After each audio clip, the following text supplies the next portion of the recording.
My name is Amanda Greco-Holmes, and I'm an educator at Angelic Organics Learning Center. Over the years, I've helped teach a lot of homesteading and culinary classes, from cheese making to soap making, fermentation, and making maple syrup. And today I'm here to walk you guys through a mystery harvest of what you might receive from a fresh produce delivery from a local farm that you can use in your kitchens. Today I'm going to walk you through a mystery harvest from some local farms. We have a bag of beautiful produce harvested from Blackheart Courts Farm and Garden, Owl's Roost Farm, and Hazard Free Farm.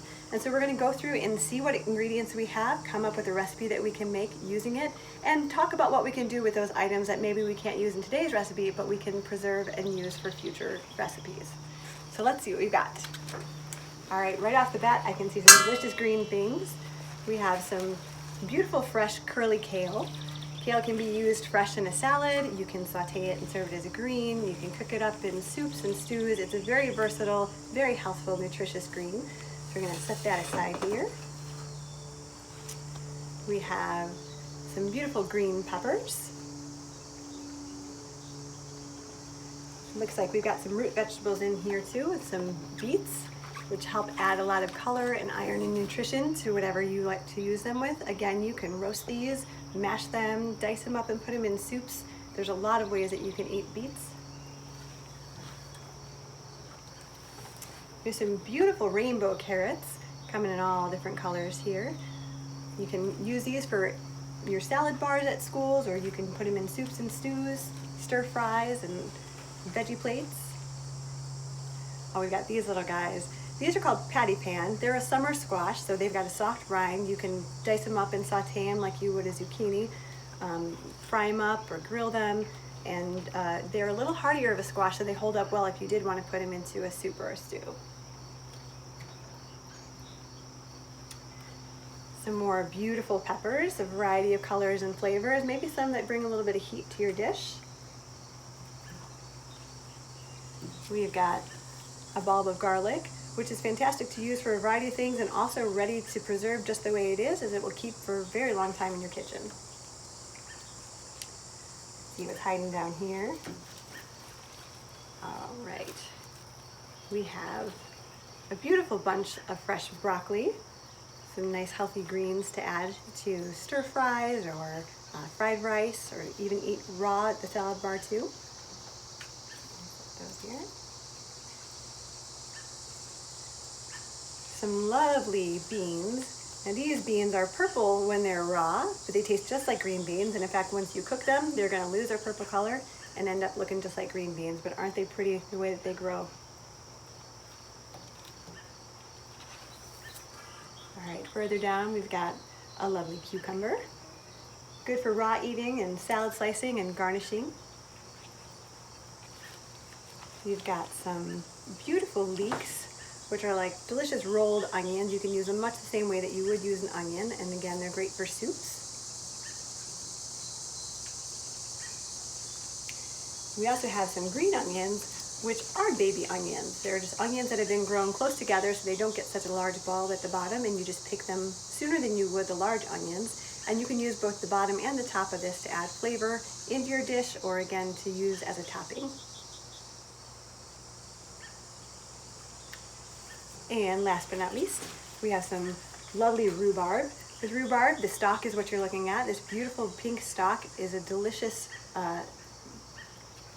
addition to pies or cakes or muffins. There's all sorts of things you can do with it in your cooking. And then we also have today some tomatoes from last year's harvest, and we'll talk a little bit about how we prep these to use in today's recipe. So how can you get some delicious local harvests like this for your own kitchen? Well, these vegetables came from some local farms that participate in a CSA. CSA stands for Community Supported Agriculture.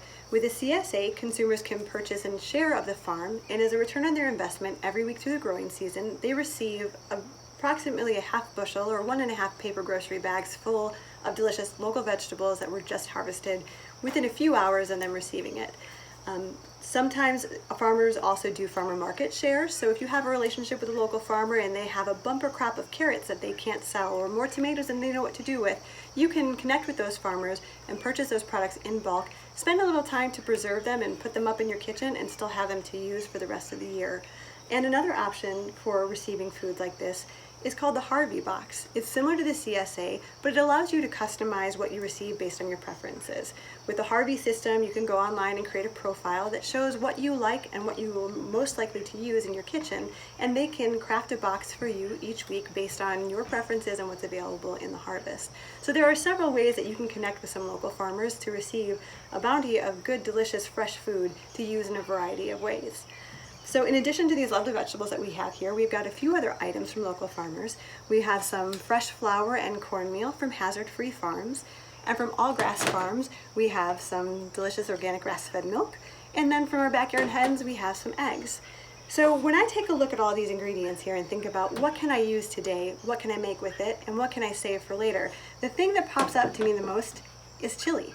We've got peppers, we have onions, we have tomatoes and greens, we've got the makings for a delicious cornbread. So today we're going to sort through these vegetables, talk about what we can use in our chili recipe and how we can save those things we can't use, and then we're going to work together to make a delicious meal of chili and cornbread.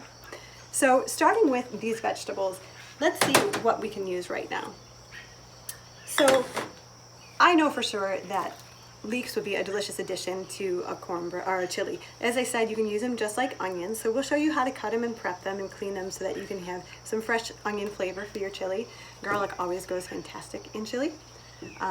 Peppers are a delicious addition, especially if you like a little heat in your chili. You can add some spicy ones, or you can leave them out and dice them up as a topping for later. The beets, surprisingly, are very good in chili, especially since we're doing a vegetarian chili. This helps bring some extra nutrition and flavor to your chili, so we'll peel and dice these beets and toss them in to cook. The patty pan squash cook very nicely in the chili and help absorb a lot of that delicious chili seasoning and flavor that we'll be adding. So we'll definitely use those today. And then we've got these beautiful carrots where we can chop up the roots and wash them up and use them in our chili. We'll also add some kale, nicely diced up. It'll simmer down and be a delicious filling flavor. And then we've got our tomatoes, which make a nice base for the sauce for our chili. So these are the ones we know we're going to use today, which leaves us with these options here to try and preserve or use for another day. So many of these vegetables do well to be frozen. For instance, rhubarb, you can chop up the stems and you can go ahead and simmer them down into a sauce. Rhubarb is very tart and it pairs nicely with fruits like strawberries or other berries, or maybe you just simmer it in a little bit of sugar, and then you can freeze it and have it to use for toppings on pancakes or oatmeals. If you do a breakfast bar, you can mix it into a batter to make a rhubarb cake. There's lots of ways you can use it once you get that part frozen. So we'll set that aside for now. Then we've got broccoli, which we could serve on the side as just some delicious raw vegetables to chomp along with our chili, but this is another one that does really well with a quick blanching and freezing, and then you'll have fresh broccoli in the freezer to pull out and use in other soups or stews or fried rices or things like that. Our green onions we're hiding. I am going to use these today because we can dice these up and use the bulb part in the chili and save some of the top parts to put on top of our chili. We've got a cucumber. Cucumbers don't freeze so well, but you can always pickle cucumbers, or you can use them again as just fresh munching vegetables or put them on a salad bar. So we'll set that one over here. And our beans are another vegetable that takes very kindly to a quick introduction into boiling water to blanch them, and then pop them into the freezer in a bag, and you'll have fresh green beans to use for the weeks to come. So we're going to start prepping some of our vegetables to put into our chili. Now, one of the things I have here are some tomatoes. It's a little early in the season for us to have tomatoes right from the field. So what I have here are tomatoes from last year that we were able to freeze. Tomatoes are fantastically easy to freeze because you can take the whole tomato and wash it and pop it in the freezer. And it makes it a very easy thing to use when you're ready. You take them out of the freezer, and I've got some warm water here. And if you take your cold tomato and dunk it in the warm water, it helps to separate the skin. You can do it under running water. It doesn't have to be in a pot of water. But once it starts to warm up, the skin just peels right off. So that way you can dice your tomato without having the peels in your recipe. The peels don't hurt the recipe if you use them, but they kind of tend to curl up and get stuck in your teeth a little bit. So sometimes it's nicer to have peeled tomatoes in your recipe. So that's something to keep in mind. If you can get a big crop of tomatoes from a local farmer, you can pop them in the freezer with very little prep work and be able to use them for future soups and stews and tomato sauces and all sorts of recipes where a regular fresh tomato would do the same. So once you have the skin off, it's nice and firm still because it's frozen, which makes it very easy for chopping. So you can slice it and remove the core, and have a tomato ready for dicing to put into your recipe.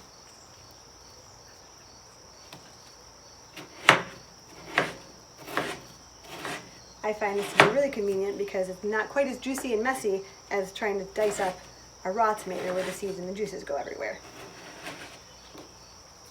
So you'd go through and peel and dice your tomatoes for your recipe. And again, if you have fresh tomatoes, you can use them that way. You don't have to peel them first. Next we have the leeks, which are a lot like onions in flavor, but not so much like onions in the way that you cut them. They've got this tall, long green stem that gets a little bit woody, so you like to take off the top portion of it. And you can kind of feel where the leek gets a little bit soft, and that's about where you want to cut it so that the part you're using in your recipe isn't going to be too tough. And then you've got the roots at the end that likewise you can slice off. And because of the way leeks grow kind of in layers, you want to slice down vertically the side of the leek and open it up. And you'll see that there's kind of peels to it, different layers of it. Sometimes a little dirt can get in there, but we've already washed and prepped all of these vegetables for you, so you'll see that they're nice and clean. And once you've got the section that you want to use, it's just like an onion, and you can go about slicing it and dicing it. And these we'll set aside because we'll saute them first before we add them to the rest of the dish. All right, let's take a look at these patty pan squash and see what they're like inside.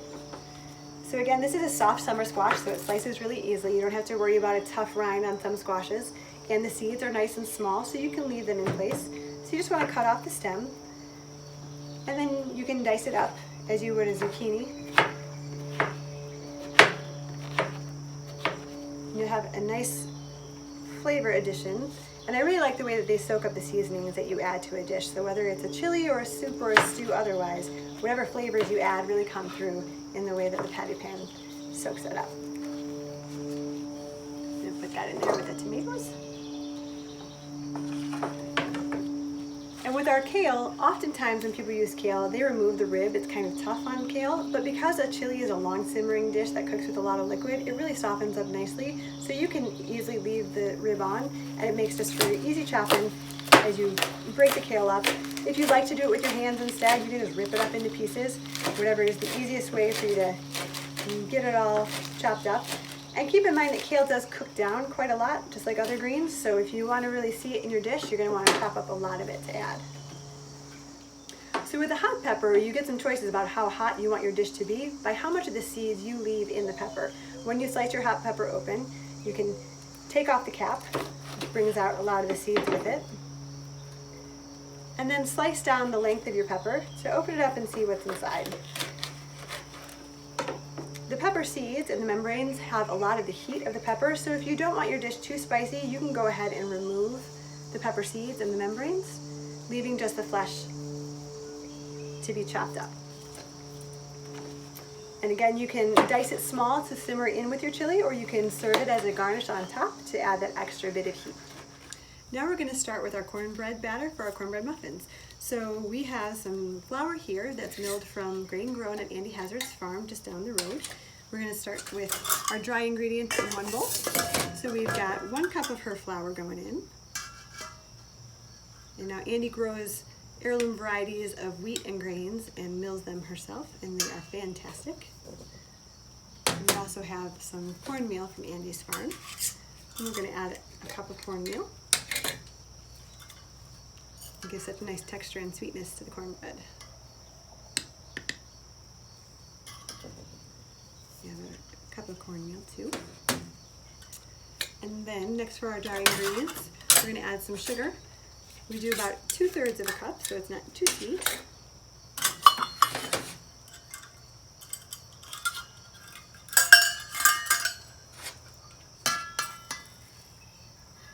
Here's 1/3. And 2/3. Just enough.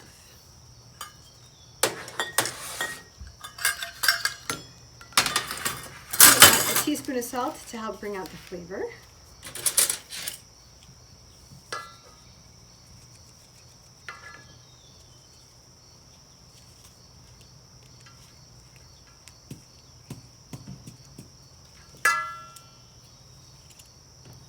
And then to help our muffins rise, we've got some baking powder.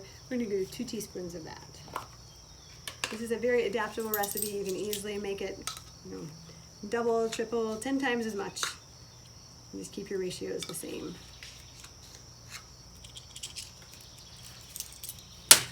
So those are the dry ingredients for our cornbread. For the wet ingredients, we're going to take our egg and mix that up first.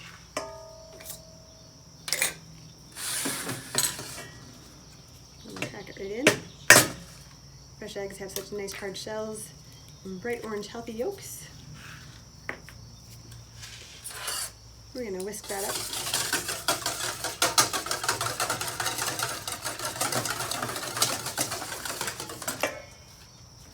We're going to pour in 1 cup of milk. The recipe calls for buttermilk, but a good substitute if you don't have buttermilk is to take your milk and add a splash of vinegar to it. The vinegar acidifies the milk and helps it have a little bit of that tang that buttermilk offers. So we're just going to take a little splash of apple cider vinegar and add it to our cup of milk.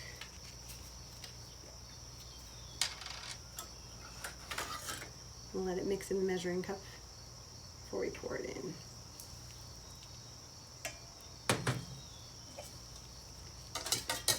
Stir that in.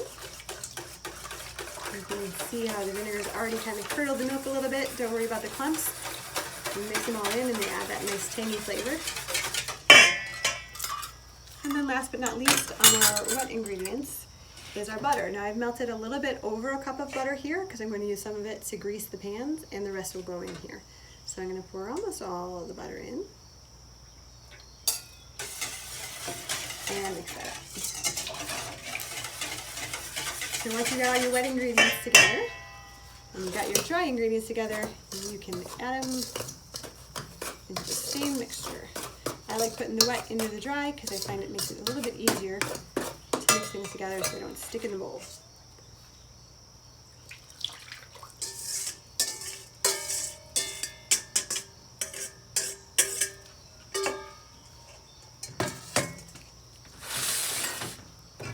And so mix up the batter. And it's a bit like a cake batter in thickness. It's not too runny, not too thick. We've got our batter made and our muffin tins greased, so we're going to fill the muffin tins with the batter, and then we're going to take all of our diced up ingredients in our muffin pans and take them into the kitchen. We'll pop the muffins in the oven and toss the chili on the stove.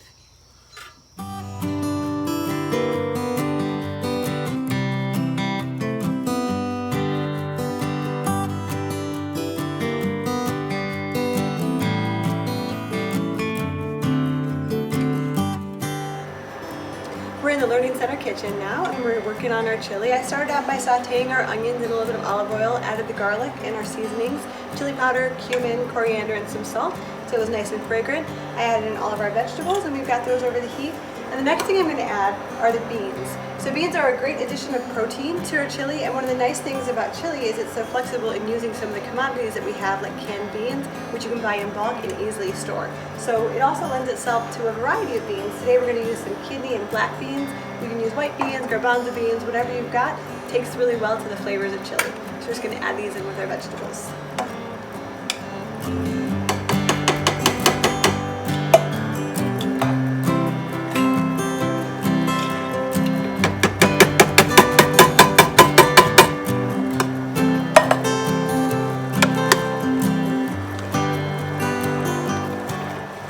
Look at all those lovely colors, and it smells so good. Okay, we're going to get that all stirred up and we're going to leave it to simmer while the juices come out of some more of these vegetables and make a nice sauce to cook down until everything's nice and soft and yummy. While our cornbread's baking and the chili's simmering, let's take a visit to the garden and see what else we can add to our meal. So even if you only have a small growing space, there are lots of things you can grow just in pots or in small spaces that you can add to the meals that you're presenting. We've got some beautiful flowers here, and while they're not only lovely, they're also edible. These are called nasturtiums, and we're going to pick a couple blossoms here that we can serve alongside with our chili. Edible flowers make a beautiful touch to any food you're serving, and you can add them to salad bars or soups and stews to give a little bit of color and a little bit of flavor. You just want to make sure that any little bug friends stay in the garden.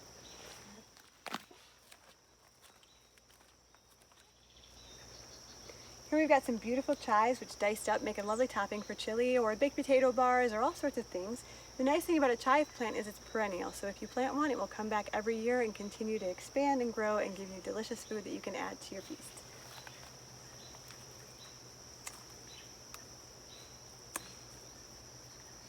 The garden offers a wonderful array of color and delight, and what better way to entice young eaters to enjoy their food than with a mystery harvest that brings to them a variety of colors, flavors, and new to them vegetables that you can present in the foods they get to enjoy each day. With a little bit of creative planning, you can bring the fresh flavors of the farm into your kitchen and enjoy the harvest all year long.